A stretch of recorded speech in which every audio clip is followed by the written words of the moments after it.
high-value automation across the blue team stack. So, my name is Adela Brigimo, and I'm security engineer. I work for EPAM Systems at a global consultancy and a product development company, and I'm currently focused on developing AI-driven solution for MSSP environments.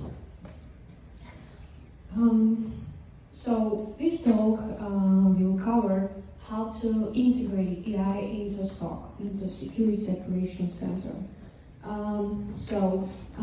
Let me quickly walk you through what this talk will be about.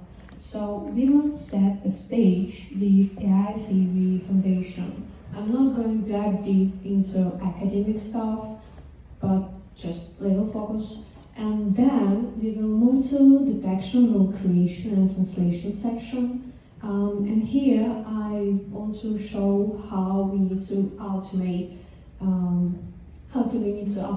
AI and by using AI translation for detection, creation, and translation. Then we will move to detection log analysis section. So there is AI, I think, becomes more really interesting because everybody knows that machine learning is strong at spotting anomalies statistically, but while LLMs brings interpretation in the context. So I will show you how we could combine these two approaches. And finally, I'm gonna cover tier 1 automation. So tier 1, that is a part of Security Operations Center. And people find this job the most exhausting. So because of endless alerts and repetitive stuff, checks and tasks. So, and here I want to show how we need to use AI agents just to offload this work. AI theory foundation. We could broadly categorize AI approaches into 4 fundamental types. So, RAG systems. RAG systems are a class of AI solution that combine generative model with retrieval over trusted sources to deliver answers grounded up-to-date facts from both internal and external data. So RAG systems combine corporate knowledge base and threat intelligence feed to generate fact-based detection rules. And we have supervised models, that is a classical machine learning part. So supervised models use gradient boosting, classification, and anomaly detection, but are on labeled datasets. So supervised models rely on labeled datasets and typically use techniques like gradient boosting and classification. AI agents. AI agents, data system that drops an LLM with a state, tools, and policies. So it can perceive, decide, and act towards the code iteratively and autonomously. So for AI agents could be we could use for Security Operations Center as a copilots. So these copilots actually could do automating triage, enrichment, and correlation tasks. And LLMs, of course, so modern LLMs like Llama, Mistral, GPT class models, they could build in the Security Operations Center as universal automation layer. Let's start with detectional creation translation. So before diving into solution, let's be honest about the problems we face in Security Operations Center today. Adopting best practices is slow. So rules from communities, detection rules from community and from vendors often use a different syntaxes. So instead, just of reusing them, analysts spend hours to adopt them. So that slows down the adoption of best practices. Then it goes analyst time is wasted. So here, highly skilled experts often end up with theoretic queries instead of just focusing on actual detection logic or improving coverage. Then it goes inconsistent detection. So without translations, the translation of detection rules, so the same detection pattern can look different across tools. So that creates blind spots.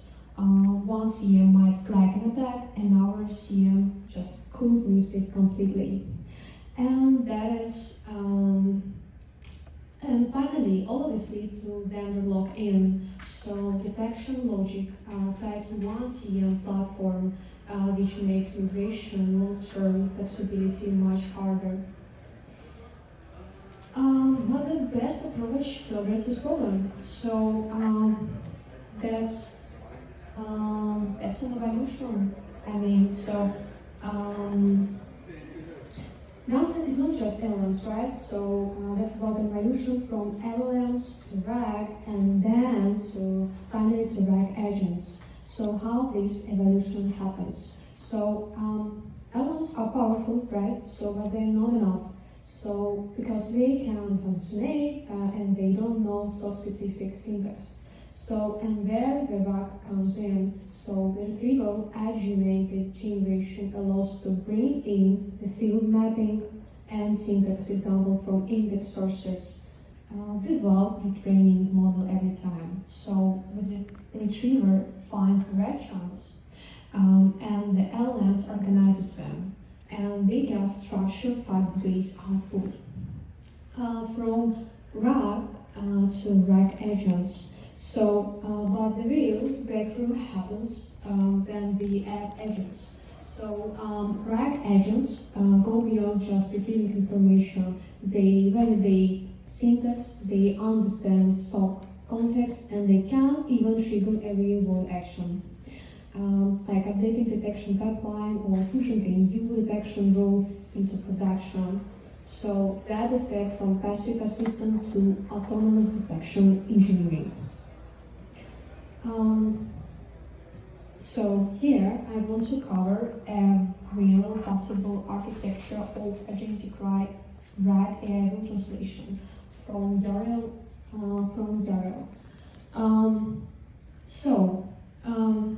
The key moment here is a doc search that starts from this part. So instead of single retriever, system using a tooling arsenal of specialized instruments, as usually agents do.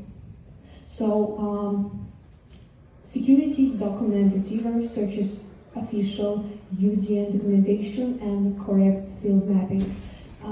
GitHub rule finder, so in this scheme that just GitHub on in the blog. So GitHub rule finder identifies examples of detection rule, and then the Google rule validator checks syntax and production compatibility from the official API, and that field converter tool. So handle precise information between SPA, KQA, or YARL queries with multi-layer fallback strategy, just to guarantee valid results. Tools are selected dynamically depending on the context. So, for example, SPA or KQA and supported by semantic search that automatically categorize the detection roles. It goes AWS, Microsoft, etc. for more accurate matching. And together, all of these instruments ensure that agent doesn't just generate, but it retrieves, validates, and deliver output and act as professional production grade quality level.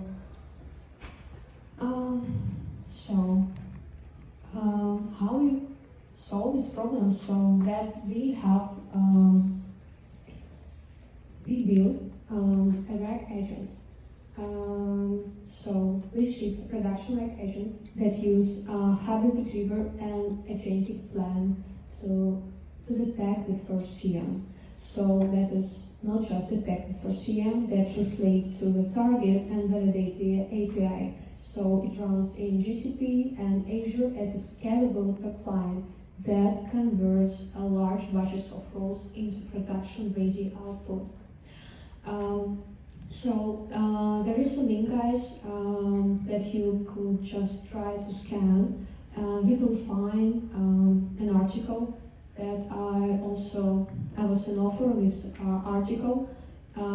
Yes, there's supposed to be like further details, so please just follow, and you will find this article with our translator. Yeah, so we could move. Again, we still have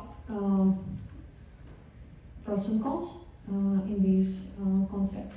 So the pros, again, is speed, consistency, quality, reuse, maintainability, governance, knowledge growth, lower manual load. But again, the cons is that could be semantic gaps. We still have a corpus dependency. We still have a tooling fit, and etc. Detection log analysis. Again, really interesting part here. So, the main problem that we have if we like to work with detection, that is unstructured or noisy logs, that is again time-consuming investigation, that is real lack of correlation across sources, and that is high false positive rates because of insufficient filtering leads to alert fatigue.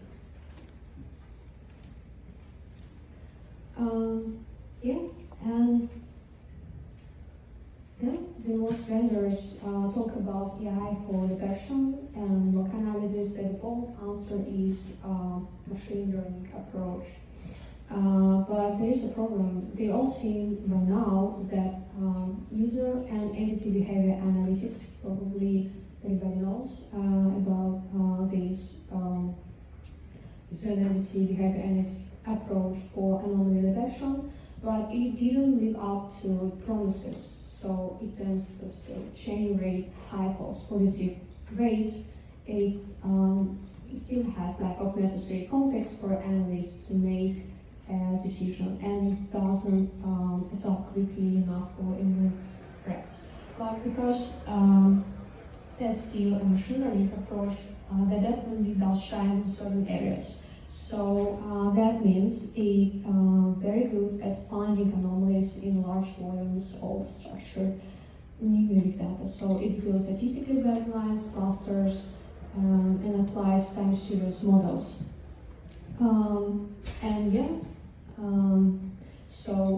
But if you're monitoring network flows or in patterns at scale, machine learning approach is incredibly effective.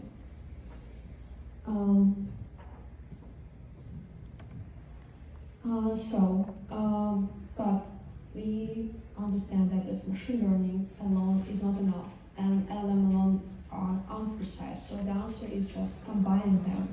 So again, I was talking about the strength of machine learning. So it's great at the scale, it isolates outliers, detects signal spikes, and spots rare behavior and structured data.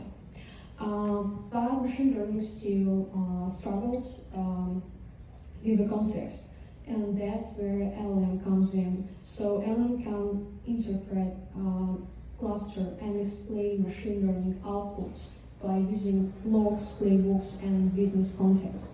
So they add explainability and precision. So they tell you not just that using logs that something is unusual. That's why it might matter. And here a possible architecture. So here was a follow detection pipeline looks like. Then we bring machine learning approach and LLM. Here the example that was GCP based. So and later I'll explain why the GCP cloud was chosen. And on the example And everything happens with example of crypto-checking log analysis. Yeah. So another good example also for investigation AWS logs. So that was really happened. So that was a crypto checking incident happened, and for example, if we have logs or if we intentionally generates logs for crypto checking practices. That was just an example with AWS Cloud. So because of that, we have as a data car duty logs, cloud trade flow logs, and all of these logs go into BigQuery, the pub and sub and data flow. Yeah, and here future engineering. So from there we generate hours, aggregates, counts, DNS, and IP lookups, hits or missing images. Then it goes machine learning detection layer. So in this case, it is a Vertex AI. So machine learning models we could use like isolation, forest, or profit, or any clustering models for analyzing such logs. Then it also could combine these machine learning approaches. Any machine learning models we could combine them with LLM layer. That's the better approach is using RAG in this context, not just LLM, that is RAG that enrich each candidate. So because we still have a context, and this output, the result written back into alerts table in a BigQuery and then routed to the, in this case, to Chronicle. So that is possible architecture mostly about the GCP cloud approach again, but and here the reason why. So if we decide, that's from my point of view, and if then I was doing the research, for my case, nothing beats Google BigQuery ML plus Vertex AI, because they still have SQL first ML that comes from GCP. They could work with seamless RAG on BigQuery logs with Vertex vector search. And here, on the next slide, there is a good table competitive view on machine learning services. So there is comparison between Azure, AWS, and Google. Here we have congestion anomaly detection, triage, reckon logs, and from my side again, the best approach if you want to if you really want to completely customize your machine learning approach plus LLM, it's better to go with GCP cloud because of the services, because of the BigQuery, and especially if you want to work with top lines, it's still better just to use GCP cloud for this case. Here, price overview. Yeah, so, and again, they still have pros and cons, this approach. Again, pros, that is speed, that is scalability, flexibility, that is continuous learning, because we can use models improving over time with feedback and with training. Automation enables automated triage and enrichment of log events. But we still have these cons. So the cons again, they are trying to analyze logs, and they probably could be sensitive ones. So data sensitivity element, we says sensitive log and raising privacy and IP concerns. That is a false positives explainability. So sometimes complex models may produce results that's just hard to interpret or just justify. And again, so the main cons, that is security risk here. Tier 1 SOC automation. So the problem statement that we have, that is alert fatigue, skill bottleneck, inconsistent triage quality, and SOAR is static. So alert fatigue. So analysts don't need the repetitive low value alerts, as I mentioned, so that the most exhausting job for analysts, that's a tier one. So that is inconsistent triage quality, and from my side also that the main problem that the SOAR is static. So traditional SOAR platforms don't really solve this. So they really on predefined playbooks, they struggle with new or growing threats, and the results a system that can automate the past, but not adapt to the future. Agents. So here again, the best approach to resolve this problem is agents. So multiple agents can take specialized roles, triage, enrichments.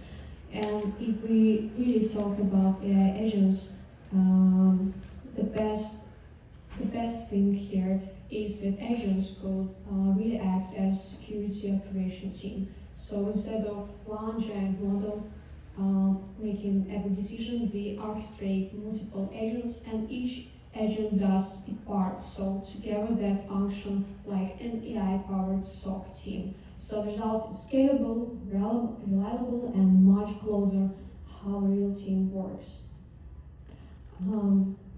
Yeah. But from my side, the problem here with this approach, again, that because we couldn't rely on the agents as a SOC team completely, because we still need to have a feedback loop. We need to monitor them. We need to monitor them. And here is a possible architecture of this approach.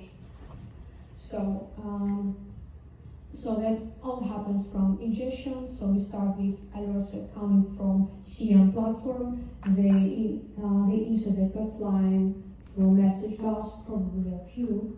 Then it goes triage agent. So the first agent in line is usually triage agent.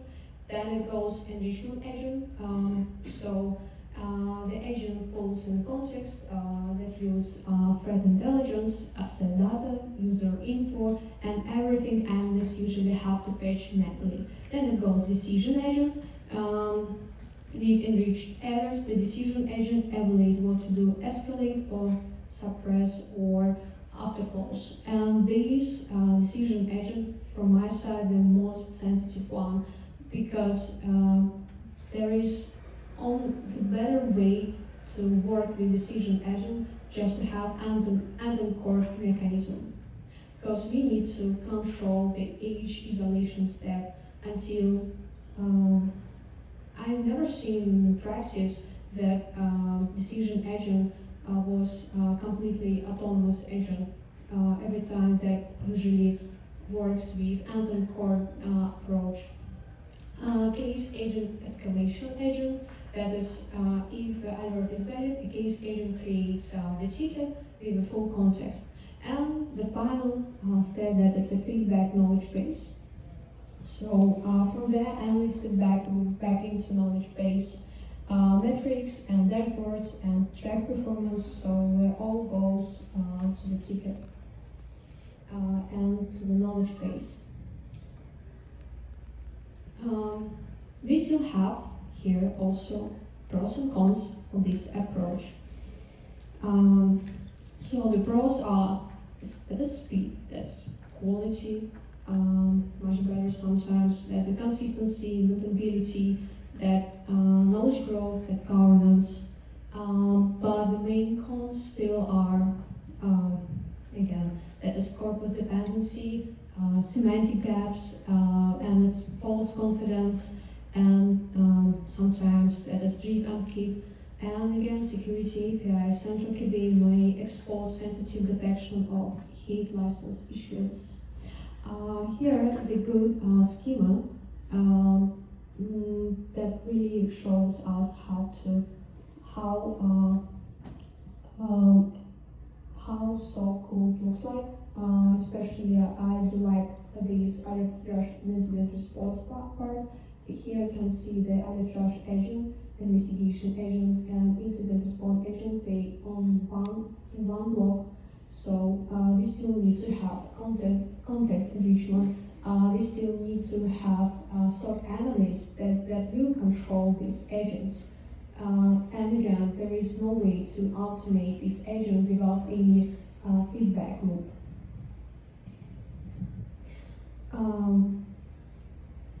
Yeah, guys, do we have any questions? Mm-hmm.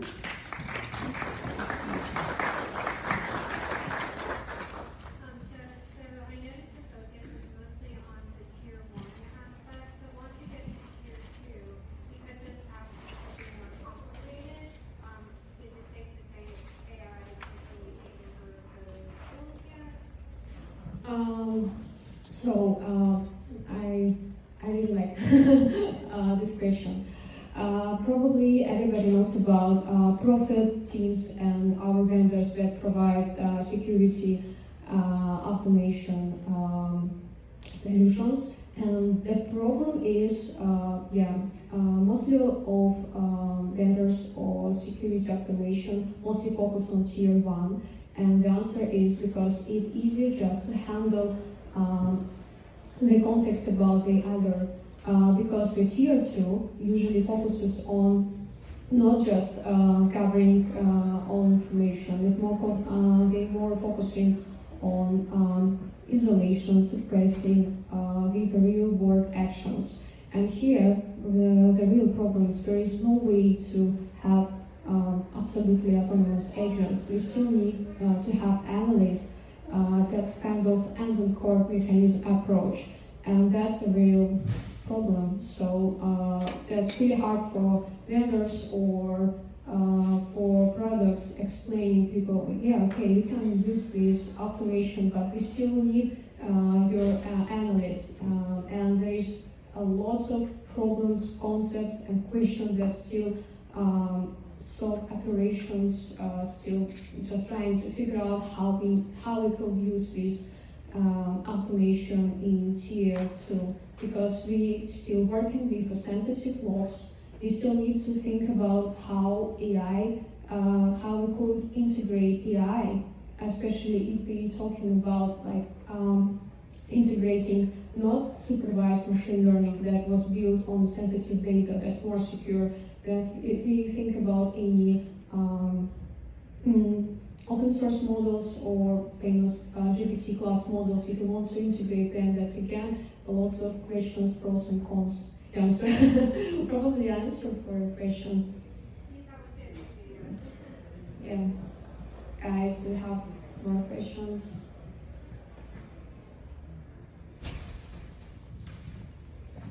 Okay, thank you for your attention. It was a pleasure to be here.